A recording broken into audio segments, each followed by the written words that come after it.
Congratulations Manoj for your success. Yeah thank you sir. ఎప్పుడు pass out, ఏం చదివారు? 2018 pass out. Okay. Mechanical నేను Venkateswara college of engineering from Nellore నుంచి వచ్చాను. ఓకే. సో బిఆర్ఎన్ గురించి నేను ఆన్లైన్ లో చూసాను. ఓకే. చూసిన తర్వాత వచ్చి జాయిన్ అయ్యాను. ఓకే. ఇక్కడ సిస్టమ్ ప్రొవైడింగ్ అన్ని బాగా నచ్చాయి నాకు. ఓకే. ఎలా ఉంది 4 months of journey with BRN? Very good. Okay. First day of Manoj కి ఈ రోజు మనోజ్ కి మీరు చేసిన అబ్జర్వ్ చేసిన మేజర్ చేంజెస్ ఏంది? మేజర్ చేంజెస్ ఎక్కువ ఇన్స్టిట్యూట్ లో నేర్చుకోవడానికి సిస్టమ్ ప్రొవైడింగ్ ఉండడం వల్ల మాకు కొంచెం బెనిఫిట్స్ వచ్చాయి. ఓకే. దానివల్ల ఏంటంటే బయటకు వెళ్ళడం వల్ల ప్రాక్టీస్ చేస్తూ ఓకే ఈజీ మెథడ్ అయిపోయింది. ఓకే. మెకానికల్ నుంచి ఐటీ వైపు ఎందుకు వద్దాం అనుకున్నారు? మెకానికల్ నుంచి ఇండస్ట్రీ గ్రోత్ కోసం ఉంది. సో అందువల్ల మెకానికల్ నుంచి ఐటీ ఇండస్ట్రీకి రావాలి. ఓకే. జాయిన్ అయ్యే ముందు అయితే ఖచ్చితంగా ఒక హెసిటేషన్ ఉంటుంది. మెకానికల్ నుంచి ఐటీకి వస్తున్నాను, జాబ్ వచ్చిద్దా రాదని. ఎట్లా ట్రస్ట్ చేశారు బిఆర్ఎన్ని? బిఆర్ఎన్ ఆన్లైన్ చూసాను, సో మెనీ సక్సెస్ వీడియోస్ చూసాను. సో ట్రస్టబుల్ అనిపించింది.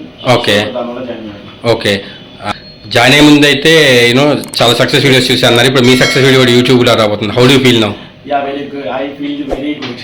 ఓకే. ఎంత వచ్చింది ప్యాకేజ్? ఏ కంపెనీలో సెలెక్ట్ అయ్యారు? నేను జాజ్ కంపెనీలో సెలెక్ట్ అయ్యాను. నాకు 6 LPA ప్యాకేజ్. ఓకే.